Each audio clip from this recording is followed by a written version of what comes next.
আসছে গোপাল, যাচ্ছে গোপাল, ভাবছে গোপাল, হাসছে গোপাল, আসছে গোপাল, যাচ্ছে গোপাল, ভাবছে গোপাল, হাসছে গোপাল। যুগের পরে যুগ কেটে যায়, মানুষ তাকে ভোলে না। যুগের পরে যুগ কেটে যায়, মানুষ তাকে ভোলে না। চলে না রে, চলে না রে, চলে না রে, চলে না, চলে না রে, চলে না রে, কাকে ছাড়া চলে না। কে সে পরিচয় কি তার? হাসির রাজা, জ্ঞানের রাজা, রসিক রাজা গোপাল ভাঁড়। হাসির রাজা, জ্ঞানের রাজা, রসিক রাজা গোপাল ভাঁড়। হাসির রাজা, জ্ঞানের রাজা। না, এ যাত্রা মনে হচ্ছে জামাই ষষ্ঠীর নেমন্তন্ন আর রক্ষা করা গেল না। হায় হায়, কি যে করি, নবাব আসার আর দিন পেল না। একেবারে জামাই ষষ্ঠীর ঠিক পরের দিনটাতেই আসতে হবে। এই যে বলি, সকাল থেকে বসে কি আকাশ পাতাল ভাবছো? ভাবনা কি আর সাধে আসে গিন্নি? আমি রাজার ভাঁড়, আমাকে কত কি সব ভাবতে হয়। ইস, রাজার ভাঁড়ের যদি এত ভাবনা, তাহলে রাজার মাথায় না জানি কত চিন্তা। চিন্তা বলে চিন্তা, এই তো নবাব আসছেন কৃষ্ণনগর দর্শনে। তাতে তোমার কি? তুমি কি কেষ্ট ঠাকুর? যত সব গায়ে মানে না, আপনি মোড়ল। আহ গিন্নি, তুমি বুঝতে পারছো না, নবাব আসছেন ঠিক জামাই ষষ্ঠীর পরের দিন, আর আমাকে সেখানে থাকতে হবে। তুমি থেকে কোন রাজকার্য করবে শুনি? তোমার জামাই ষষ্ঠী আছে, আর কারো না থাকতে পারে, তোমার আছে। হ্যাঁ, সে তো জানি গিন্নি, বছরের এই একটি দিন আমার যায় একটু খাতির, না হলে সারা বছর তো তোমার ওই মুখ ঝামটার সামনে জামাইয়ের খাতির বলে আর কিছু থাকে না গিন্নি। কি? আমি তোমাকে মুখ ঝামটা দিয়ে? না না না না না, তোমার মুখের বাণী আমার কাছে অমৃতের মতো। মোদ্দা কথা হলো, নবাব আসছেন, তাই মহারাজ আমাকে ছুটি দেবেন না। এই, আমি তোমাকে বলে দিচ্ছি, তুমি যদি না যাও আমি তো যাবই। আর কোনোদিনে মুখ হব না। হ্যাঁ, তোমার আর কোনোদিন মুখ দর্শনও করব না। ভালো চাও তো মহারাজের কাছে গিয়ে ছুটির দরখাস্ত করো। হ্যাঁ, কি জ্বালা, শ্যাম রাখি না কুল রাখি, এদিকে নোলাটাকেও যে সামাল দেওয়া যাচ্ছে না। আহা, পোলাও, মুড়ো দিয়ে ঘন্ট, কচি পাঁঠার মাংস, আমের চাটনি, দই, বড় বড় ক্ষীরের পান্তুয়া, আহা, এ কি ছাড়া যায় না? মহারাজকে যা বলার বলেই দিই।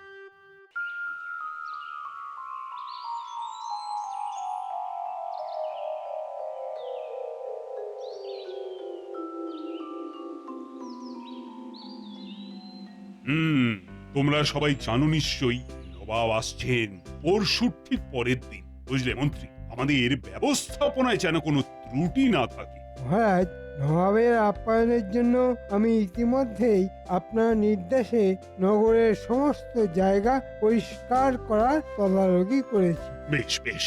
নগরে কিছু জঞ্জাল জমে গিয়েছিল, তা দূর হয়েছে। মন্ত্রীমশাই কি নিজে জঞ্জাল খুঁজে বার করলেন? আহ গোপাল, তুমি আজ আবার বাজে কথা বলতে শুরু করেছো। সবাই সবার কাজ ঠিক মতো করে, তুমি বরং হে হে, মন্ত্রীমশাই, আমার কাজ আমি তো ঠিক মতোই করি, তাই না মহারাজ? হুম, তা রাজ্যোতিষী, তুমি বলো তো, নবাবের আসার সময় সবকিছু ঠিক থাকবে তো? মহারাজ, আপনি বিচলিত হবেন না। সময় এখন শুভ, তাই নবাব এলেও আপনার কোনো সমস্যা হবে না। বেশ বেশ। তা বিজ্ঞানী, আর গবেষণায় নতুন কিছু আবিষ্কার করলে নাকি? মানে নবাব দেখলে ভারী খুশি হতেন। আগে মহারাজ, আমি নতুন কিছু আবিষ্কার করতে পারলে তো সবার আগে আপনাকেই দেখাবো। জানি জানি বিজ্ঞানী। তার মানে তোমার কাছে এই মুহূর্তে নতুন কিছু নেই? আমি দিনরাত গবেষণা করছি মহারাজ, আশা করছি দু একদিনের মধ্যে নতুন কিছু আবিষ্কার করতে পারবো। বাহ বাহ বাহ।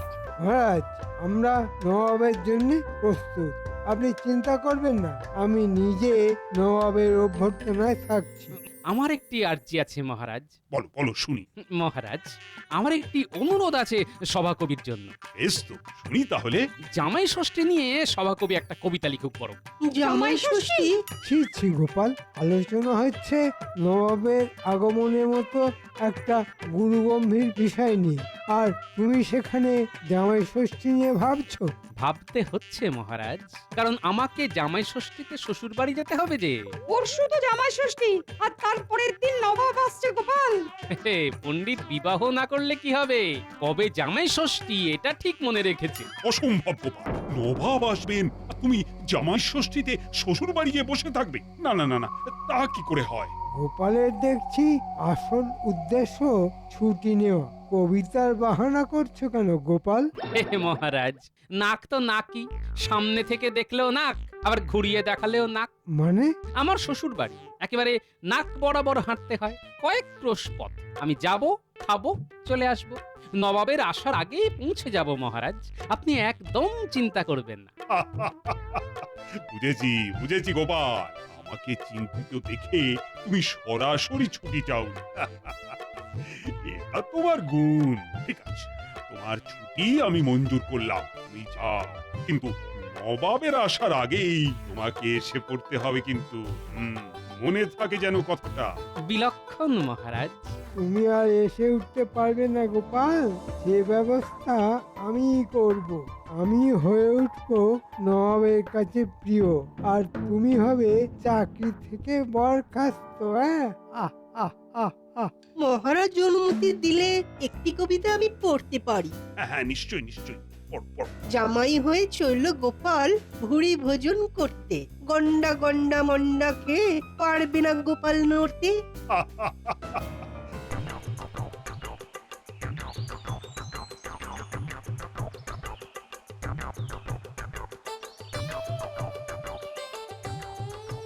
এই পুটি, টেপা, ন্যাপলা, গুলটে, কি করছিস তোরা? এদিকে আয়, এদিকে আয়। কি বলছো দাদু? আমরা এখন খেলছি। দাদু, মুরগি আছে নাকি সঙ্গে? তোরা খেলছিস সে তো আমি দেখতেই পাচ্ছি, আমার চোখে তো আর ছানি পড়েনি রে। ও দাদু, কি বলবে বলো না। শোন, কাল সকাল সকাল আমরা সবাই যাচ্ছি তোদের বাবার মামার বাড়ি। হ্যাঁ, বাবার মামার বাড়ি। হ্যাঁ, সেখানে খুব আনন্দ হবে আর প্রচুর ভালো খাওয়া দাওয়া হবে। আরে বাস! কিন্তু কাল সকালে যে পণ্ডিত মশাইয়ের কাছে যেতে হবে। পাঠশালা? আচ্ছা, ও ঠিক আছে ঠিক আছে, আমি পণ্ডিত মশাইকে পরে বলে দেবো, তোদের কোনো চিন্তা নেই, তোরা চল আমার সাথে। কি মজা, কি মজা। খুব মজা হবে। যা যা, তোরা এখন খেল, অন্ধকার হবার আগে কিন্তু ঘরে ঢুকে যাবি সব। কি হলো কি গিন্নি, আর কত দেরি করবে? এরপর যত বেলা বাড়বে তত গরম বাড়বে। তোমার সাজগোজ শেষ হলো? বলি এত তাড়া কিসের? ও বাবা, বেনারসি শাড়ি? রানীমা উপহার দিয়েছিলেন, তুমি তো কিপটে।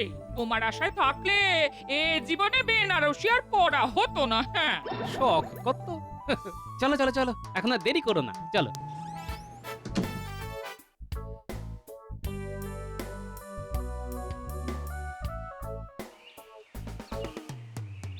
এই যে টাপা, গুলটে, পুটি, নাপলা, তোরা সব তৈরি তো? হ্যাঁ দাদু। তাহলে আর দেরি কেন, এই বেলা রওনা দেওয়া যাক। উঠে পড়, উঠে পড়, উঠে পড়। দুগা দুগা।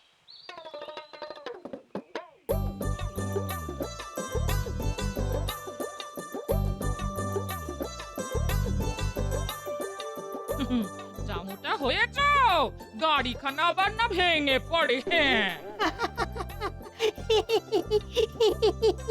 তুমি একটু কম কথা বলো গিন্নি, তোমার কথা শুনে না গরুরা খেপে চলে যাবে। তখন তুমি গাড়ি টানবে।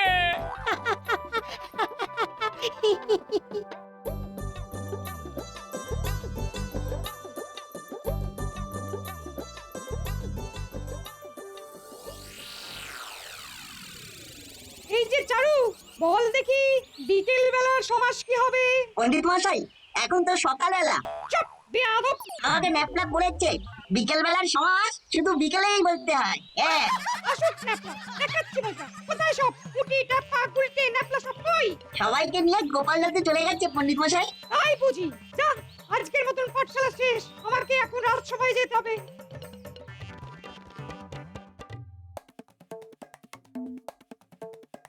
মহারাজ, আমি একটি নির্দিষ্ট অভিযোগ আপনাকে জানাতে চাই। কেন পণ্ডিত, কি হয়েছে? গোপাল ছুটি নিয়ে জামাই ষষ্ঠীতে তার শ্বশুর বাড়ি গেছে, এক্ষেত্রে আমার কিছু বলার নেই। না, স্বয়ং মহারাজ গোপালকে ছুটি দিয়েছেন। কিন্তু গোপালের নাতি নাতনি যারা আমার পাঠশালায় শিক্ষা নিতে আসে তাদের ছুটি দেওয়ার অধিকার নিশ্চয়ই আমার, তাই তো মহারাজ? আমি তাদের গুরুমশাই। তুমি যথার্থ বলেছো পণ্ডিত। হ্যাঁ, তুমি ঠিক বলেছো। গোপালের কি অধিকার আছে আমার অনুমতি ছাড়া নাতি নাতনিদের পাঠশালায় আসতে না দেওয়া? তো কেন কেন তারা কেউ চায়নি কেন পাঠশালায়? না মহারাজ, তারা কেউ আসেনি। এতে ওদের শিক্ষা লাভে বিঘ্ন ঘটলো। তাদের যদি শরীর খারাপ থাকে তাহলে কোনো প্রশ্ন ওঠে না মহারাজ। কিন্তু এখানে প্রশ্ন উঠছে, কারণ তাদের শরীর খারাপ নয়। মহারাজ, গোপাল ওদের সবাইকে নিয়ে নিজে জামাই ষষ্ঠীর নেমন্তন্ন খেতে গেছে। ছি ছি মহারাজ, বুঝি না বাপু, বুড়ো বয়সে কিসের এত জামাই ষষ্ঠী? তারপরে নাতি নাতনি সদল বলে গোপাল গেল, পণ্ডিতকে কিছু বলেও নি। আমি এর তীব্র প্রতিবাদ জানাই মহারাজ। এমনকি আপনি নিজেই সাক্ষী আছেন যে নবাব আসবে বলেও গোপালের কোনো মাথা ব্যথা নেই। ছি ছি ছি। বেশ, গোপাল ফিরুক, আমি ওর সাথে এই ব্যাপারে কথা বলবো। বলুন মন্ত্রীমশাই, কি করতে পারি আপনার জন্য? বড় কাজ আছে রে বটা ঘটা। বড় কাজের পারিশ্রমিকটাও যে বড় হয় মন্ত্রীমশাই। পাবি পাবি, 1000 মোহর পাবি। 1000 মোহর? কি করতে হবে বলুন মন্ত্রীমশাই? শোন, আজ জামাই ষষ্ঠী, আজ রাতে গোপাল ফিরবে। তোদের কাজ হলো গোপালকে মাঝ রাস্তায় বেঁধে ফেলে ওর সব কিছু লুট করে নেওয়া। এর এমন কি? কিন্তু ওই বাচ্চা ছেলে মেয়েগুলো গোপালের সাথে থাকবে। ওই বাচ্চা ছেলে মেয়েগুলো আমাদের কি করবে? কিচ্ছু করতে পারবে না। ওদেরও আমরা ওই হাত পা মুখ বেঁধে রেখে দেব। হ্যাঁ, ব্যাস, আর কিচ্ছু করতে হবে না। এটা করলেই গোপাল আর রাজ সবাই এসে উঠতে পারবে না। আমরা তাহলে আসি মন্ত্রীমশাই। হ্যাঁ, খুব সাবধানে, কাকপক্ষীতেও যেন টের না পায়। গোপাল, তোমার আশা আর হচ্ছে না। নবাবের সামনে মহারাজের মুখ হবে আমসত্ত্বের মতো। বিদূষকের অভাবে নবাব খেপে যাবে, আর ঠিক তখন আমি হাজির করব ভগবানকে বিদূষক সাজিয়ে। হ্যাঁ, নবাব আমাকে ইনাম দেবে, আর মহারাজ তার লজ্জা থেকে বাঁচাবার জন্যে আমাকে পুরস্কার দেবে।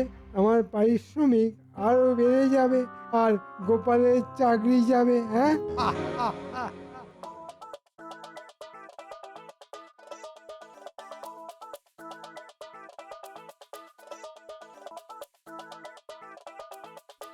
আমার আমার স্বামীকে বাঁচান রানীমা, আমার স্বামীকে বাঁচান। ছি ছি, তোমার বরের এত আস্পর্ধা। মহারাজকে বললে এক্ষুনি চাকরি যাবে। ও ভুল করেছে, তার জন্য ওকে শাস্তি দিন, কিন্তু চাকরি থেকে বরখাস্ত করবেন না। আমি কোথায় যাব? তোমার স্বামী আগেও এরকম ভুল অনেকবার করেছে, এত শাস্তি পেয়েও শিক্ষা হয়নি। রানীমা, রানীমা, আপনার দুটি পায়ে পড়ি রানীমা, আপনি যেভাবেই হোক এইবারের মতো। এইবারের মতো মন্ত্রীর কি হবে আমি জানি না, তবে আমি মহারাজকে সব কথা জানাবো। তোমার কথাও বলবো। শত হোক, তুমি না বললে আমরা জানতেই পারতাম না এরকম ঘটনা যা ঘটতে চলেছে। আপনার আপনার অশেষ দয়া রানীমা, আপনার আপনার অশেষ দয়া। কিন্তু তার আগে গোপালকে বাঁচাতে হবে। নবাবের সামনে গোপালকে আসতেই হবে। তুমি এখন যাও, মন্ত্রীর সাথে কোন রকম এই বিষয়ে আলোচনা করবে না, তাহলে তুমিও কিন্তু ছাড় পাবে না বলে দিলাম।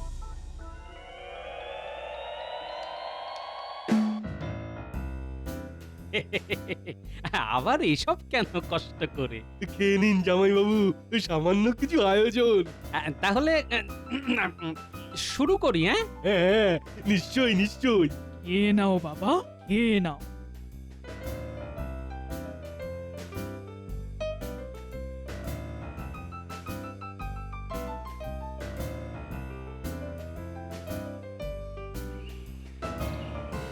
কি ব্যাপার রানী, এই সময় তুমি হঠাৎ ডেকে পাঠালে কেন? কিছু কি হয়েছে? অনেক কিছু হয়েছে মহারাজ। হ্যাঁ, অনেক কিছু? মহারাজ, গোপাল খুব বিপদে আছে। সে কি?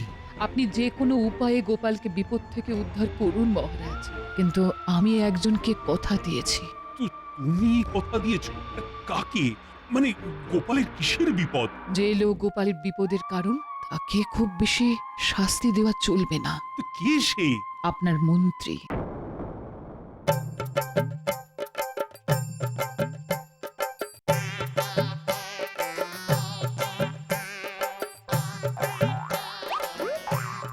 দাদু অত খেও না। দাদু কত বড় বুড়ো খেতে পারবে? এই এই তোরা চুপ কর তো। জামাই কি আর তোদের মতন করছি? তোরা এসব পারবি না। বলি আরো দুটো মুড়ো দেবো বাবা? হ্যাঁ এই রে, আগে না, এখন কি আর সেই বয়স আছে? তবে ওই পোলাও আরেকটু খেতে পারি। নিশ্চয়ই নিশ্চয়ই বাবা, নিশ্চয়ই। মন্ত্রী এত কিছু চিন্তা করছে, বেশ বেশ, ওকে আমি উচিত শিক্ষা দেব। কিন্তু ওর দুই শয়তান বটার ঘটা, ওরা তো চলে গেছে গোপালকে ধরবার জন্য। আমি এক্ষুনি 4 জন প্রহরীকে পাঠাচ্ছি গোপালকে সঙ্গে নিয়ে আসার জন্য। তুমি কিচ্ছু চিন্তা করো না রানী, গোপালের আমি কিচ্ছুটি হতে দেব না। হ্যাঁ, এইটুকু ভরসা আমি রাখি।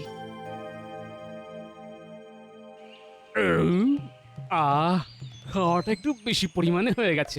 হ্যাঁ, নিজে বাজার করো কিপ্টের মতো করে, আর এখানে পুরো আস্ত পাঁঠা হজম করে ফেললে। হ্যাঁ, এই তোরা চুপ করবি? হ্যাঁ, জামাই মানুষ যত খাবে ততই আমার তৃপ্তি। তবে জামাইবাবুর খাওয়া কিন্তু আগের থেকে কমে গেছে। তা বটে, আগে হলে মনে হয় পাঁঠার শিংও খেয়ে নিত। নিন নিন জামাইবাবু, এবার পান খান, তারপর একটু নিদ্রা দিন। সে তো বটেই। হ্যাঁ, ঘুমে আমার চোখ একেবারে টেনে আসছে। তবে কিনা আমাকে তো যেতে হবে, ওই নবাব আসছে তো। না, তোমার বোন আরো 2 দিন থাকুক না। হ্যাঁ, আমাকে যেতেই হবে, বুঝলে? অন্ধকার হতে এখনো দেরি আছে, রাতে তো ঘুম হবে না, অনেক দূর পথ যেতে হবে। আমি একটু জিরিয়ে নি। হ্যাঁ, সেই ভালো জামাইবাবু। বুঝলে ভায়া, এরকম খাবার পর একটু দিবা নিদ্রা না দিলে যে চলে না।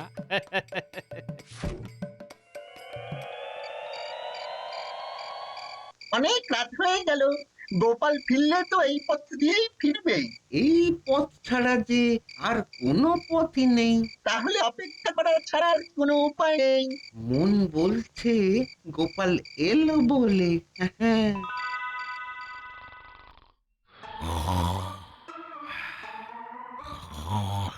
শুনছো? আর কত নাক ডাক রে? এ ওঠো না, অনেক রাত হয়ে গেছে। এখন তুমি না গেলে এই রাত সবাই পৌঁছতে পারবে না। হ্যাঁ, শোন দিদি, তাহলে জামাইবাবু ও ঘুমোক, বিরক্ত করবার দরকার নেই। কিন্তু কি এত রাতে কারা এলো? মহারাজ কৃষ্ণচন্দ্র আমাদের পাঠিয়েছে। গোপাল একা ফিরলে তার অসুবিধে হতে পারে, তাই আমরা সাথে থাকবো। কিন্তু তিনি তো এখন ঘুমোচ্ছেন। কিন্তু মহারাজ আমাদের বলে দিয়েছেন গোপাল যে অবস্থায় থাকবে সেই অবস্থায় তাকে নিয়ে আসতে হবে। আমাদের অনুমতি দিন, আমরা ভিতরে গিয়ে গোপালকে নিয়ে যাচ্ছি। বেশ, মহারাজের যখন হুকুম তখন আমি আর কি বলতে পারি। একে কাঁধে করে নিয়ে যাওয়া ছাড়া তো আর উপায় নেই। ও বাবা গো, বলি মরা মানুষ তো কাঁদে ওঠে, ও যে জ্যান্ত। উপায় নেই গিন্নিমা।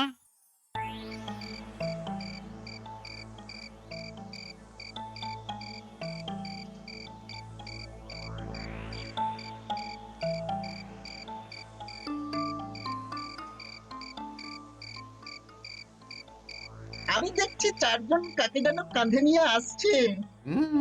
আরে ওই তো গোপাল। ঘটা, লাফিয়ে নাম, ওকে বাঁধতে হবে। আরে এই কে কে কে কে তবে রে, ওরে বটা, পালা পালা, এরা তো দেখছি ওই রাজার প্রহরী রে। পালা পালা বটা, পালা। দেখ কেমন মজা।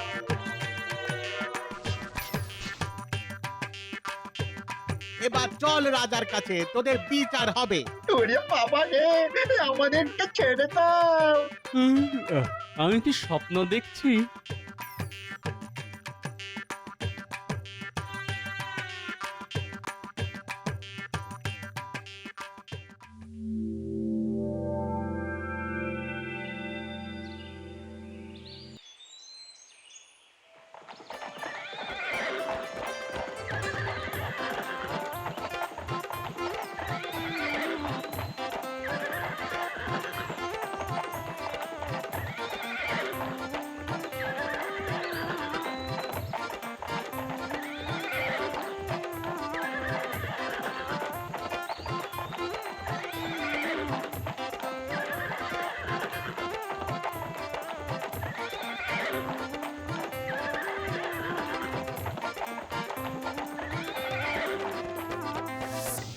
অনেকদিন পর তোমার রাজসভা দেখতে এলাম কৃষ্ণচন্দ্র, মন আজ বড়ই প্রফুল্ল। নবাবের আগমনে কৃষ্ণনগর ধন্য, স্বাগতম জানাই আমি সভাকবি নগণ্য।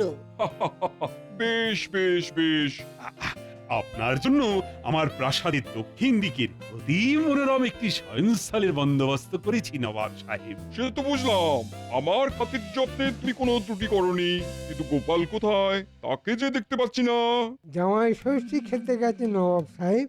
আমরা অনেক বারণ করেছি যে আপনি আসবেন, অথচ গোপালের কোনো মাথা ব্যথাই দেখলাম না। তাই বুঝি? কি আর বলবো নবাব সাহেব, মহারাজ তো গোপালকে চাকরি থেকে এক প্রকার বরখাস্ত করেই দিয়েছে। আমি আপনার জন্য একজন নতুন ভালো বিদূষক নিয়ে এসেছি, আপনার মন আরো প্রফুল্ল হবে। গোপাল এদিকে এসো, এদিকে। মন্ত্রী, কৃষ্ণচন্দ্র আর গোপাল আমাকে সব বলেছে। তোমার শয়তানি মুর্শিদাবাদ অব্দি সবাই জেনে গেছে।